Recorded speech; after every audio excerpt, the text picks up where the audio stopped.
Gosford, thank you for having me out here tonight. I was actually just sitting over there thinking that this is the first time I've ever performed to an audience outside Sydney. And so it's like the first time I've ever performed to an audience that isn't just a bunch of pretentious cunts. So this is nice. Thank you. But I do kind of still have butterflies, I'll be honest. It's not really the done thing to do to get up on stage and like talk about your butterflies, but I feel like I should tell you that I have them because I ate caterpillars. No, I didn't really. I ate worms. I just opened a can of them again. I consider myself a bit of an environmentalist, and so lately I've been reading a lot about the environment and the politics around it, climate change. I've read books and magazines and newspapers and blogs, and after a lot of consideration, I've come to this big conclusion that I fucking hate reading. But I found this one really good, interesting fact about rivers. Like as in where we get our water from, not where my dad gets his clothes from. It's the Nile River, right? It's the longest river in the world. Everybody knows that. Fact, right? Everybody knows that. Yes, we know that, Jess. Thank you. Well, Brazil, get this, have come along saying that the Amazon River is longer. Oh, I know. Who's Flash? I even saw that they've got this statue. It's in Rio, and it's called the Christ Redeemer, and it's Jesus Christ standing up on this hill, telling everyone how much longer the fucking river is. But the thing about it is, I kind of think that they're bluffing, and I'll tell you why. Because you know how when you want something to look bigger, you trim the area around it. Brazil's manscaping the Amazon to fuck the planet. I know, it's fucked. Fuck you, Brazil. We need those trees. And they haven't even gone down the traditional method and done a Brazilian wax and pulled the trees out by the roots. They're going to get ingrown. No one cares about your 6,400 kilometre river, mate. We need those trees. Although 6,400 kilometres is pretty long, isn't it?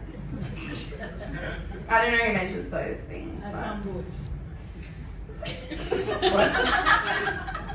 Who says that? It's a long river, and I don't know who measures them, but I imagine you don't go back after measuring that big.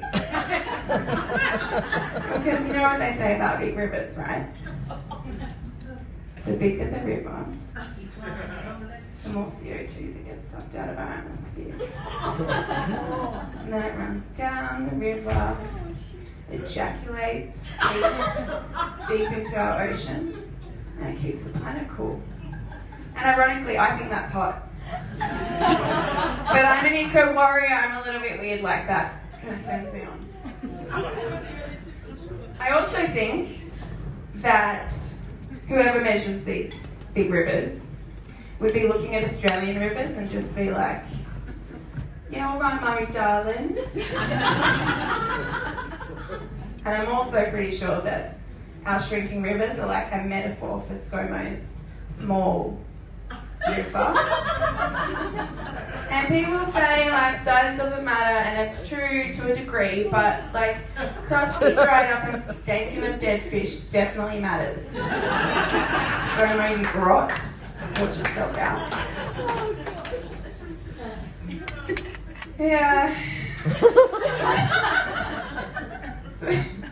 You guys are great.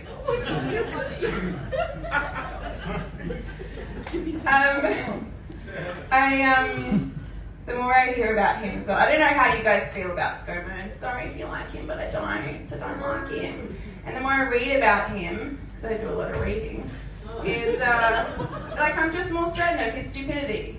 Like, have you ever met someone that you thought was so stupid, you're sure that their sperm chases its own tail? I know. That's what I used to say about this guy that I used to date. He was really stupid.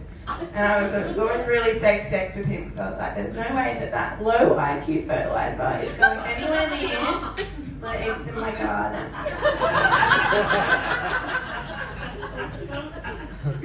But they didn't really last long, because one, he was stupid, and two, he cheated on me. And the way that I found out was from reading his text messages between him and his ex. And I just remember going through it, and it went on, and I was reading it, and I was getting so upset. Because you know how much I fucking hate reading? That's me, thank you very much.